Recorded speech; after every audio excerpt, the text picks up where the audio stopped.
Yo, it's your boy EC22, the Fat with the Fan channel, man. Listen, we're in for another live podcast. Listen, I'm here because I want to talk about the WNBA and what a phenomenal season this was. We got a chance to see Caitlin Clark coming from Iowa, doing her things to the Indiana Fever. Man, it's been great. But it just overall year was great. It was a extreme success with all the people, the new fans we got. We'll talk about that later on. But man, what a great WNBA season. And all those of you out there who are new to WNBA, welcome. I hope you got a chance to watch more teams than the Indiana Fever and really, really see what women's basketball on professional level is. So let's dive into the first round real quick. Last Tuesday, we had some players and teams that went home early. The first round was complete sweep. There was no 3-game series. If you don't know about WNBA, there's a 3-game series for the first round. And so the first round, there was 2 games sweep by all the competitors out there. So we're going to start with the Atlanta Dream versus the Liberty in game 2. Dream had 82. The Liberty had 91. Listen, to the Dream, great job by you ladies out there. You guys had a rough start to your season this year. But somehow, some way, you found a way to fall back, to get back into the competition and make your way and punch your ticket into the postseason. So that's Alicia Gray, Tina Charles, as well as Ryan Howard, man. I know you guys are going to rebuild that team and get better next year. So just, hey, enjoy the postseason, and we'll see you guys next year. But to the Liberty, it goes without saying, Breanna Stewart is still the GOAT. Next to A'ja Wilson, I should say. You got A'ja, then you got Breanna Stewart. Those two run the WNBA as this man stands right now. But Breanna Stewart didn't have a great game in game 2. However, but Jaquel Jones did her thing, 20 points, 13 rebounds. She do what she always do.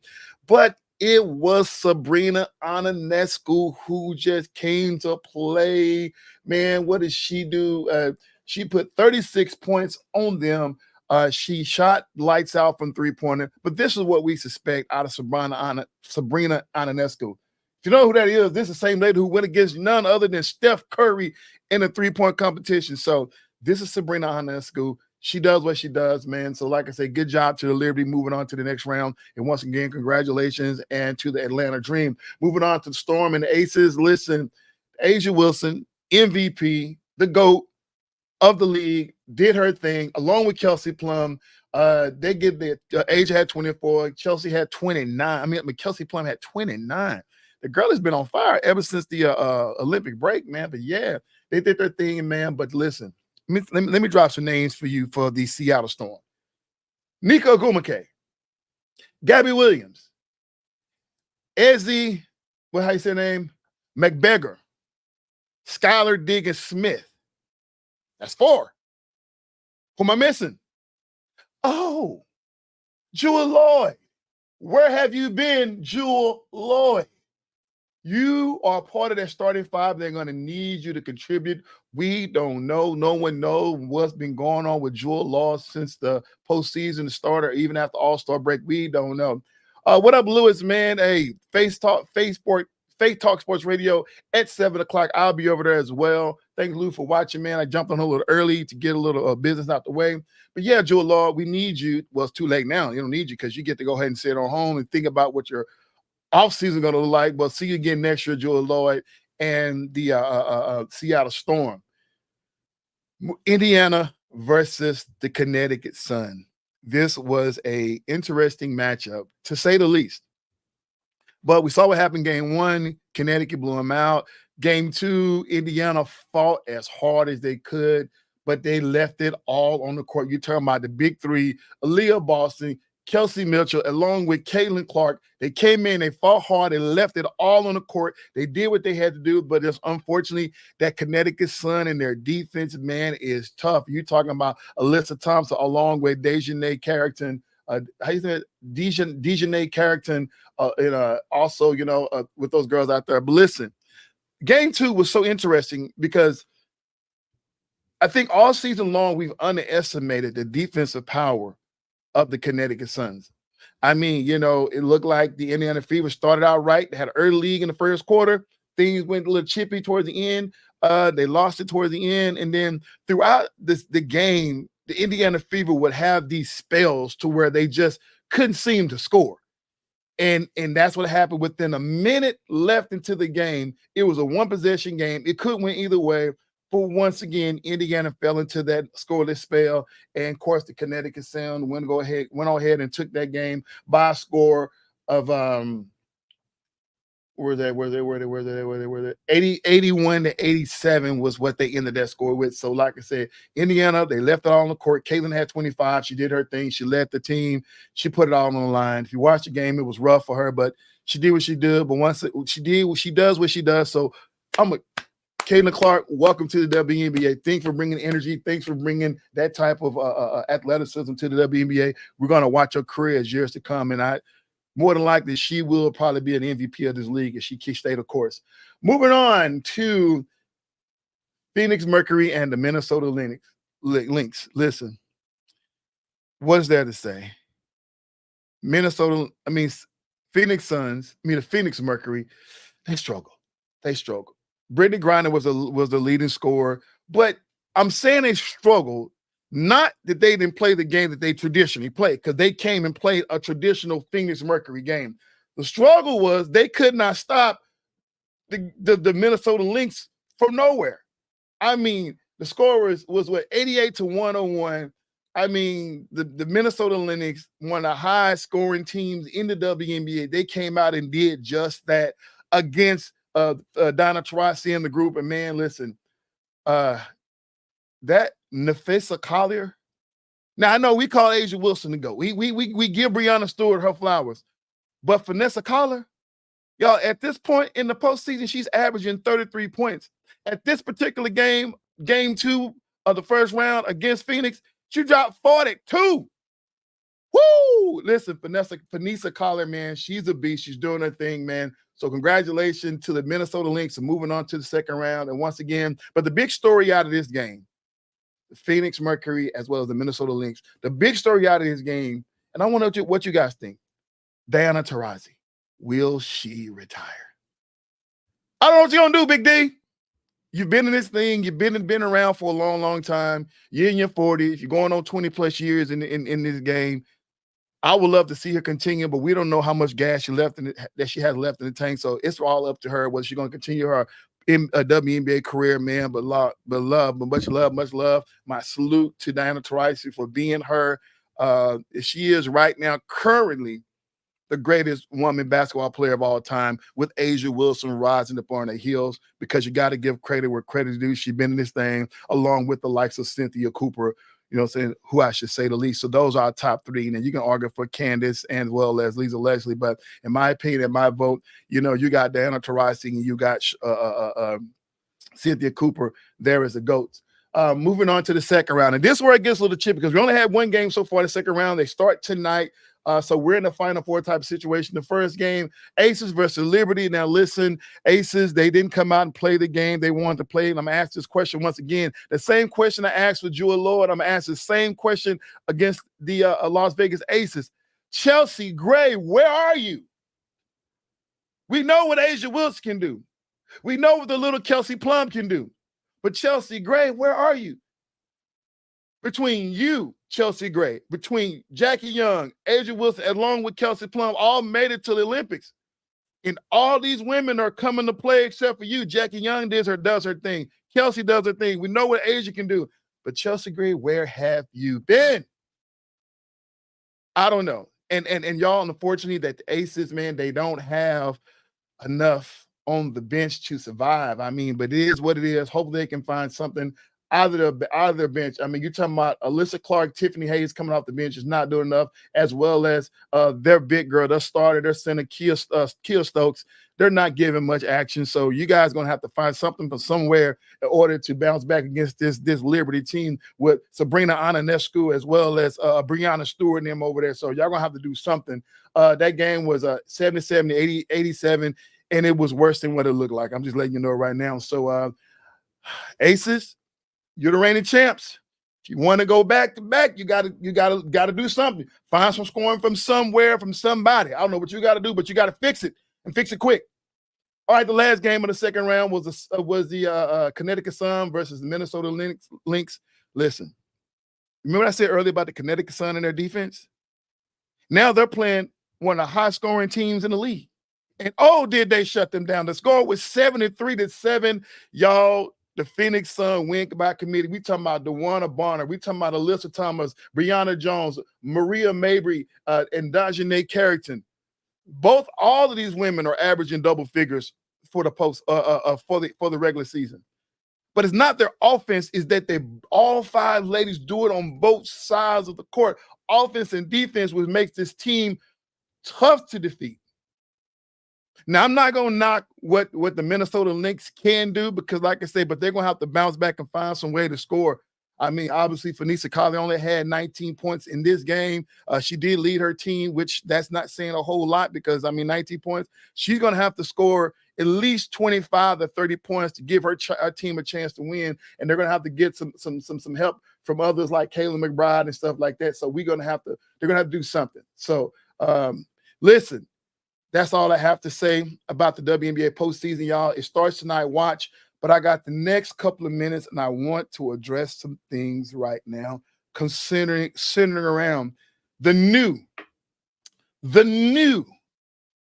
WNBA fan base. Or should I say the Caitlin Clark fans and the Caitlin Clark effect. Buckle your seatbelts, y'all. Listen. I am so excited. And I'm so appreciative of what Caitlin Clark was able to do with the WNBA, bringing her energy to the WNBA and bringing new viewership to the WNBA.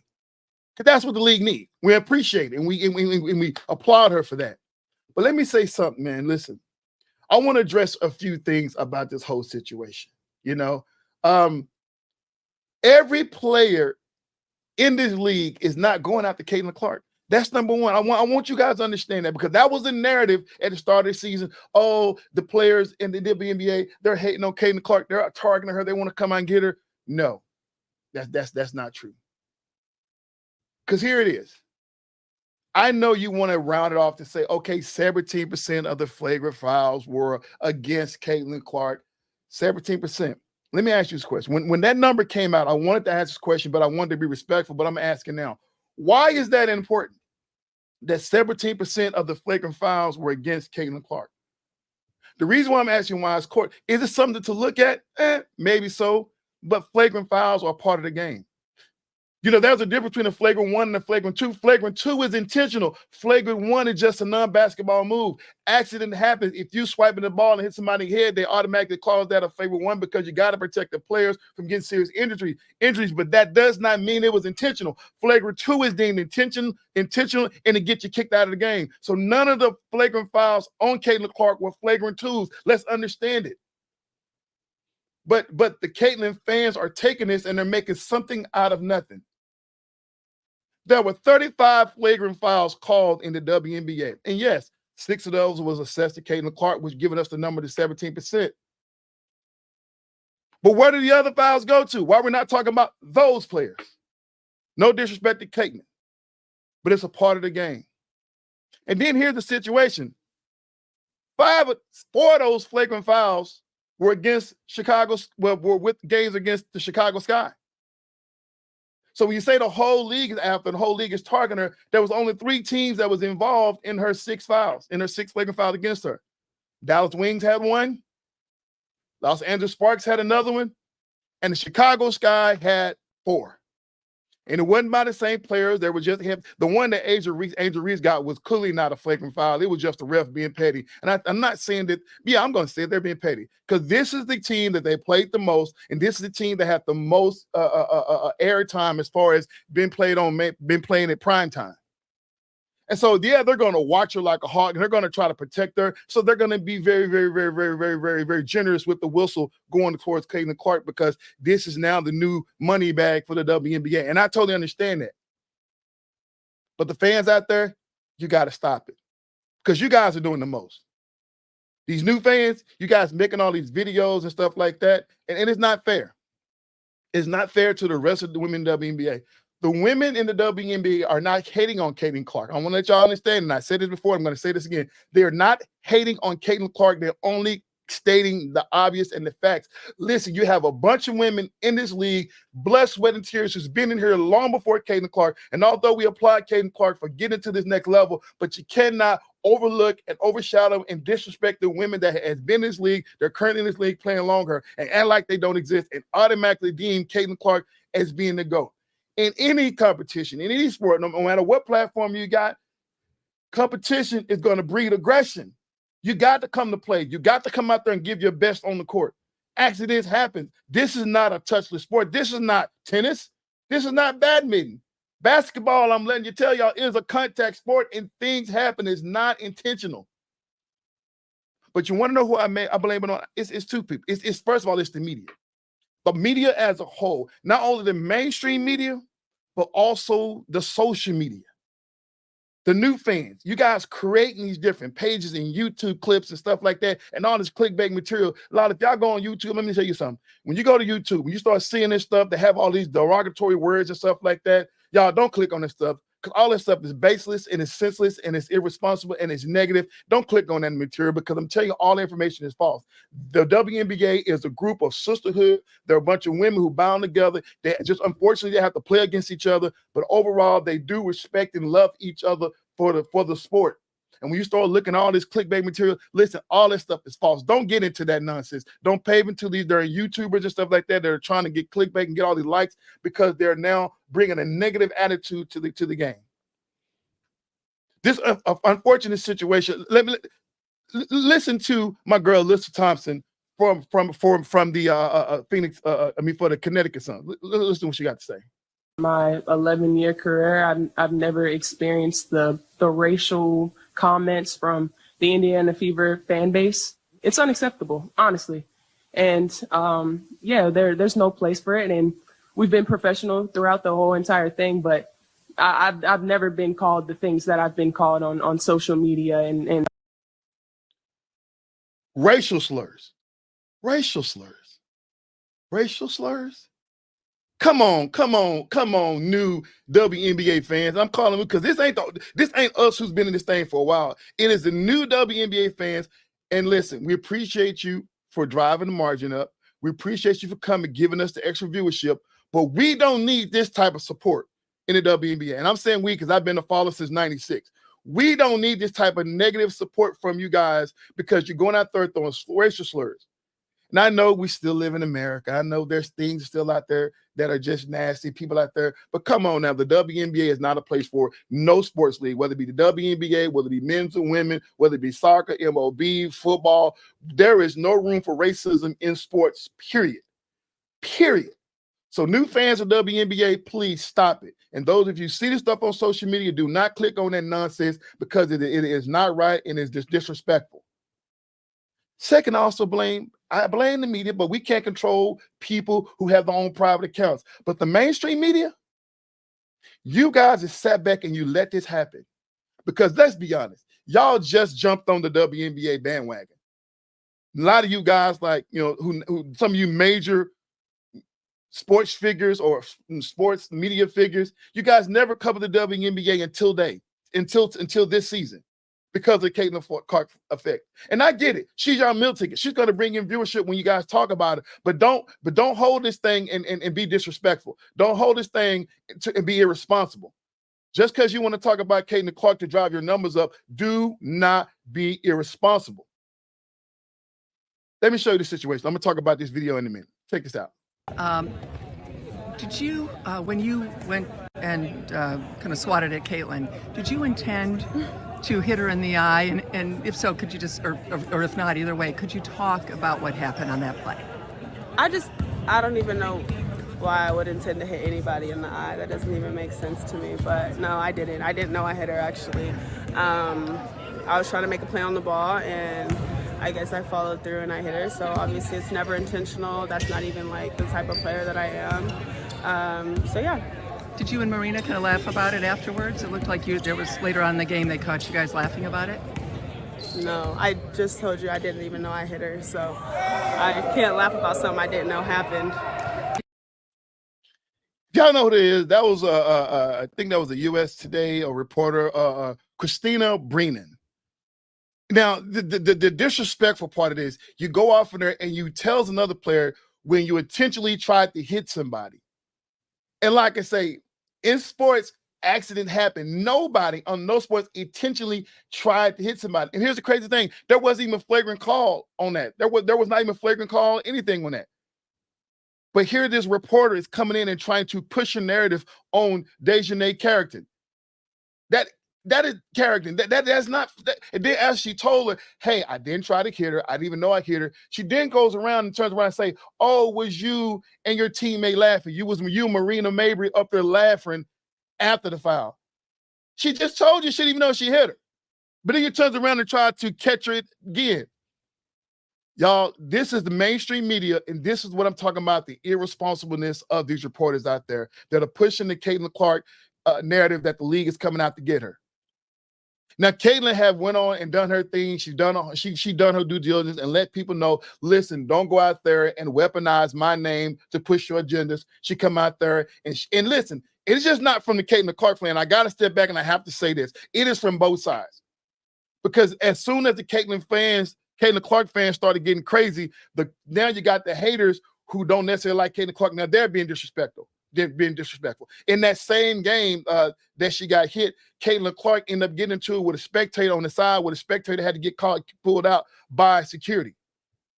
So both fans, we don't need the hate against Caitlin Clark, and we don't need the hate against the other women in WNBA who are playing against Caitlin Clark. We don't need it. Let these women play. But I'm going to tell you, because you don't see this with the men, at least on a broader scale. Fans get crazy, they get wild and acting funny and stuff like that. But listen, we as a fan base have a chance to do the WNBA right. We can't control the dark history of some of these other sports that was brought up through Jim Crow, that was brought up through segregation, that was brought up when players could not be in the same locker room as their teammates. WNBA got started in 1996, run a new wave. We can handle this thing right. And I say we, all of us, the WNBA itself, the mainstream media, as well as us in the social media, we can handle it right. Let's not drop the ball. Let's take the WNBA to the next level that it deserves. This your boy EC22, man. Join us at the top of the hour at the Fair Weather Fan podcast with your boy D-Way and J-Dub, man. Join us here in the next few minutes, man, at the top of the hour, man, on the Fair Weather Fan podcast. We're going to dive more into sports. But once again, man, salute to the great WNBA season. Unfortunately, there was some controversy out there. But, man, join us at the top of the hour, man. And for right now, we are out.